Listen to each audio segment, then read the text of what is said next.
Hey guys, Professor Bill, Comic Book University, and The Batman First Night, issue number one. And it's had its positives. It also had a big couple of negatives, though. Where do I stand on this comic book? Unfortunately, I have to sit back and we're going to find out. I'm mostly sorting a lot of this through my head as we're going along, but let's see. Anyway, let's talk about who made this comic book. We'll get into the rest. This book was written by Dan Jurgens. The art and cover is by Mike Perkins. Colors by Mike Spicer. Letters by Simon Boland. Uh, there's a couple of variant covers out there. Enjoy. And I miss doing Batman comic books because I miss saying that Batman was created by Bill Finger, and that's it. No one else. I've never heard of anyone else creating the Batman character. And we go on from there. So this is 1939. They talk about the Great War ending, meaning World War One. They're right in the throes of World War II and Hitler and all this sort of stuff, and that's the big talk of the town. For anybody who may have an issue with them constantly bringing up Hitler, believe me, I have issues with this comic book and the politics thereof. But when they're talking about Hitler, no, this was actually a huge deal because this pervaded everyone's mind back during the time of World War II. Every single person in the country, if not the world, was sitting there talking about what Hitler is doing. So there's that. And yes, there was a very small movement of people who didn't fully understand what was going on in Germany, what exactly was happening to Jews and gays and gypsies. And then there's some people who were actual absolute scum who did. And yeah, a lot of these kinds of people got involved in the American Nazi Party. It did not last very long. It was not some huge deal. It's heartbreaking to see so many people, particularly in super lefty libtard Hollywood and comic book world, constantly harping about these. It's like one person finds something and suddenly it's like the homeless lady throwing a bunch of seeds out on the ground. You just see pigeons swooping up and they're all doing the same thing, pecking with their little chicken heads. Like, come on, dude. Yes. Unfortunately, there was a Nazi party in the States way back in the day. Doesn't mean the United States was evil. It doesn't mean that every single one of them were bad people. Some of them didn't get it. A lot of people were simply saying, hey, let's do this because they happen to be of German descent. God. People should understand what the tribalism thing is. Because the people who wrote this comic books, yes, unfortunately, that includes Dan Jurgen. Unfortunately, he's really hooked into the pipeline of CNN and MSNBC and even the Fox News stuff, all of the mainstream stupidity. I hate talking about politics, man. I mean, here's the trick. I actually enjoy talking about politics. But I enjoy talking about politics to either like-minded people or people of an opposite thought or a neutral thought who are willing to actually talk and listen.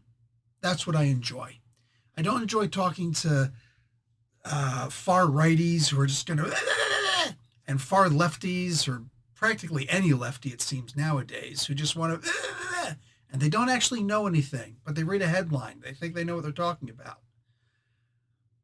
This comic was kind of weighing on me back and forth about how long it was taking to do things. I get that Batman is going to be weak in this. They indicated this is mostly prohibition stuff, so that's the kind of street crime that Batman is going to be dealing with. Although he seems to be also dealing with some Frankenstein's monsters going on here, which is a very interesting take. I really do enjoy the idea of these monsters that he has to fight. When you get to see a little bit about what exactly happened, like where these guys are coming from. It's very interesting, and I'm enjoying it greatly. But there's a lot of really bully pressuring people. I think that a lot of this is just this is anxiety for me. People who are pushy, people who try and push you around, people who try and act a certain way. I've never liked people like that. I've never given my time to people like that. I've ignored people like that. And anybody who tried to get a little bit too pushy with me, I usually don't have a problem grabbing you by the goozle. That's your windpipe if you're not familiar with that term. Grab you by the goozle, jack you up a little bit, give you a little bit of time without air to think about it. I really genuinely hate people like that. Doesn't take much to piss me off when you're one of those pushy types who thinks that you own the world. That doesn't go far with me. So seeing these people like this, the two actors showing up, it's one of those things where it's like, I think Jurgens was doing this on purpose because he's a ridiculously smart guy. He really is, except when it comes to his politics and his willingness to put politics into a comic book. That's where all of a sudden it's like, Dan, you're really dumb. You really are right now. But whatever. Ridiculously smart guy. He goes and he puts in here these two actors. They're both jackasses. They're both pushy. The broad, especially. Hey, I'm talking the language that they used back in 1939. This dame, all right, like both of them are talking about, hey, you, Bruce, you cancel our stuff. Now I don't know you, and you don't know us, but I know of you, and I know you were funding our movie that was supposed to start yesterday in Gotham, but you defunded it. What's going on? I mean, unless you lost all your money, it is the Great Depression after all. It's like, but they don't care. They're saying words, but they don't know anything. And they're being pushy. They push their way into his home and start criticizing the place and putting their hands on his stuff. And it's like, okay, I'm sorry, but at this point, why aren't you grabbing people and slamming them onto the ground? I'm just saying, throw them out the freaking door. Like, with the door still closed. Open the door with their heads. Like, wow. I was really getting frustrated seeing this. If this is what Jurgens wanted, oh, good job. Bravo, sir. Some really terrible people in this book. Batman has to compromise a lot. There's a guy who's got some, the speakeasy prohibition stuff going on. And he's also got at least one girl hooking for him. This one guy they didn't explain exactly what was going on. It was almost like it didn't matter what was going on. But he started hitting her and saying, how dare you? Like, was she trying to cheat him? I don't know. I have no idea what was going on. But, was she trying to Cardi B him? Oh, look it up. But anyway. So the guy says, take him back to his home, take all of his money, take his wife's jewels.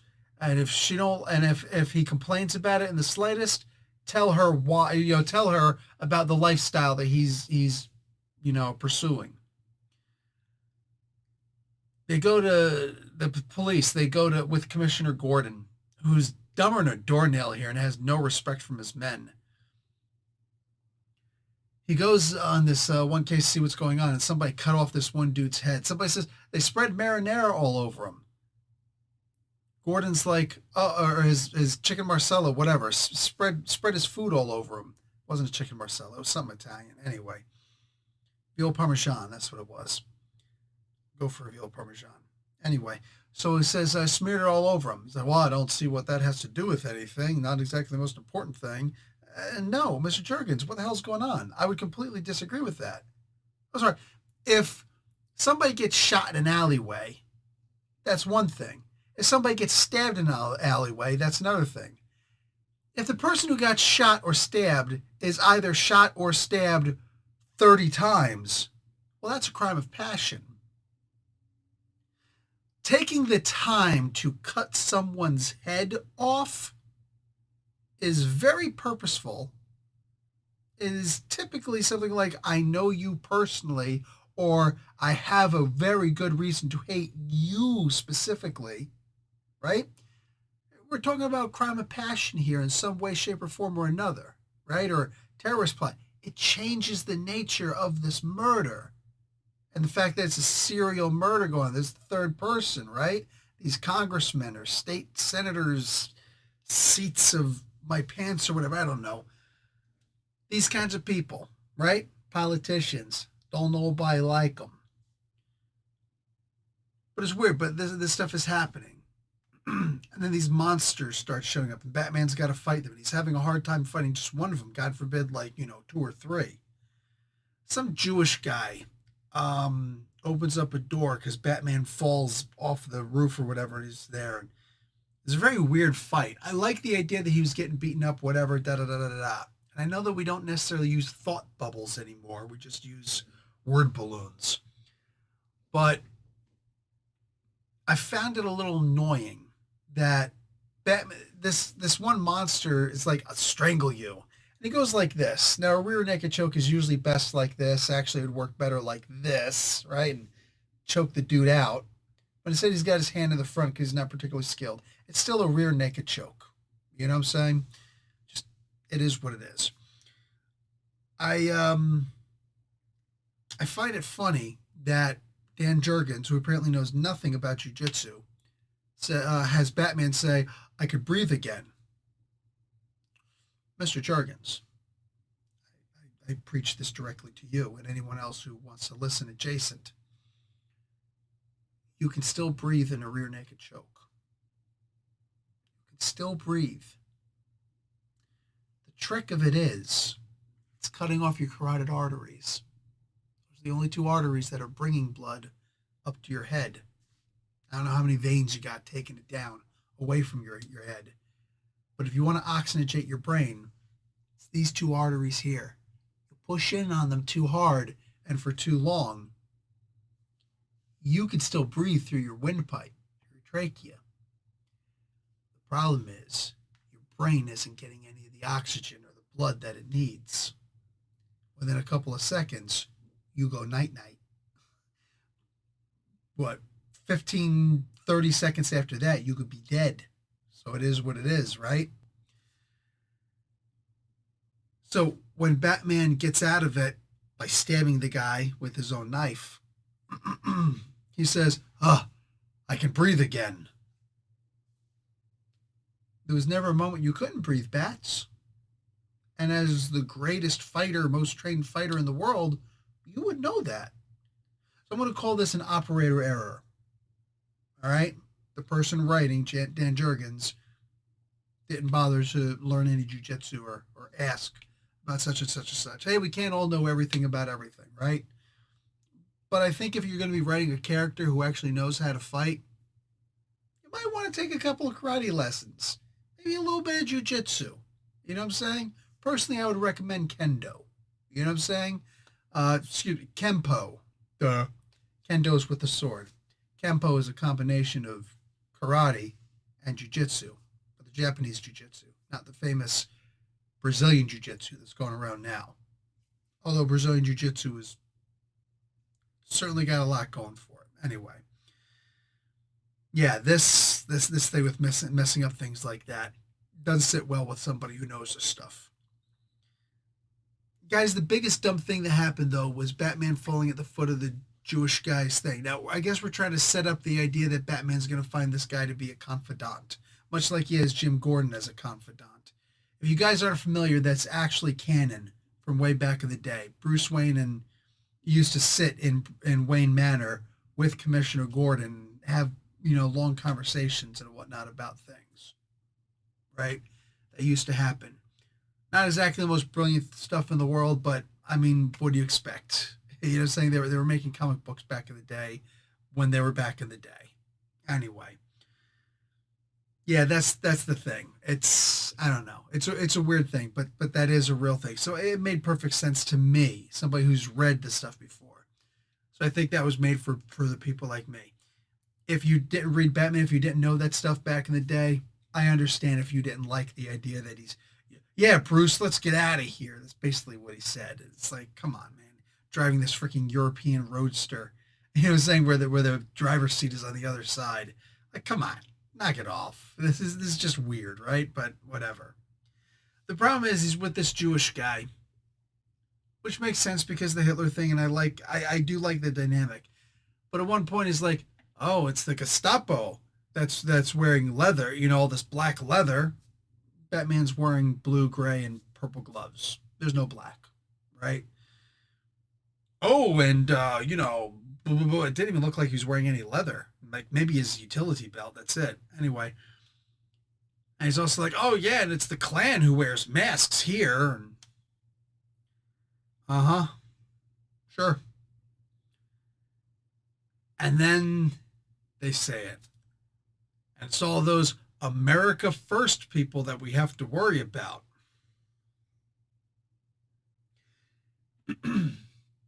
If you have a problem with the term America First, you might not want to go almost any place else in the world where they say their country is first too. But sometimes some people's hatred, the Trump derangement syndrome is so thick in a person's head. It just makes me want to get a pair of forceps and pry it out. Help them out, doing a service. Anyway, that was literally the biggest thing that annoyed me. Of all the things that were kind of like, and could be tweaked, that was the one thing where it's like, bud, I had to learn my lesson. Don't bring my politics into a comic book review. But when you see somebody go and bring their politics into a comic book review, it's rather difficult to not talk about it. Because we could talk about the idea that it's not the right, but the left, and screw the right. Let's just talk about Trump specifically, who is, running on the right, but the Republicans don't like him.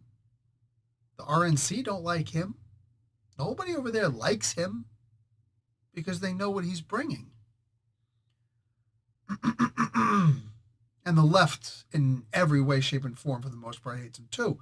But it's the left that's banning speech. It's the left that's enforcing speech. It's one thing for you to say, I can't say something. It's another thing for you to tell me what I have to say, that I have to use these pronouns to talk to people. But if somebody asks me, I'll be nice. The moment you put a gun to my head or threaten me with prison if I don't say what you want me to say, that's when we got problems. That's when we got issues. You don't get to tell me what I do and don't say. You sure as hell don't get to tell me what I do say. That's the left. It's the left going into my schools, telling my children what they're going to teach them, and I don't get a say. And God forbid I question it or have a problem with it, even though data shows that what you're doing is wrong. And there's lots in there. It's not just the one thing you're thinking about. It's several things. Suddenly I'm the bad guy. Oh, some kind of Christian nationalist thing. Where does all this stuff come from? Where does this stuff come from? Mr. Dan Jurgens, if you happen to come across this video, when I say that you're smart, try and live up to that. It's not about specific politics or being on this side or that side or his side or her side. It's about shutting the hell up and paying attention to what's around you, understanding what's actually being done. And I think sometimes some people have to be the dumbest people in the world when there's a group of people over here telling you they're the ones who are stopping you from doing this and making you do that and banning these books. Like saying I don't want pornography in a school is not banning a book. They're not saying you're not allowed to sell your book on eBay or Amazon or the local bookstore or whatever. They're saying don't put it in grammar school libraries. Okay? Meanwhile, it's the left that's banning religious books, all religious books from schools. So we could talk about banned books versus let's not allow certain books into public libraries of, well, they're not public libraries, school libraries, grammar school libraries, primary school libraries. That's what we're talking about. That's not book banning. It's so funny when you see a group on one side doing all these horrible, terrible things, but then blaming the other side and saying they're doing it. Meanwhile, they're doing it right in front of your face, but you're too busy listening to them. Who are you going to believe? Me or your lying eyes? Charlatans, all of them. And there's a sucker born every minute. Big saying in marketing. Sucker born every minute. You walk in the room and you don't see the sucker. Guess what? You're him. So my recommendation, Mr. Jurgens, keep the damn politics out of your comic books because we're here for entertainment, not to start nodding our heads because you said a thing. Screw you and your thing. Keep it to yourself. Keep it in the closet. And you might want to consider waking the hell up and recognizing what's actually happening in the world. That's all I got to say about that. I should say, however, like the video, watch an ad, and keep your politics to yourself when we're talking about entertainment. It only makes more sense. Like I said, I had to learn the hard way. Back when I was hard on the left, I had to learn the hard way. Keep it out. Anyway, guys, Professor Bill, Comic Book University, class dismissed.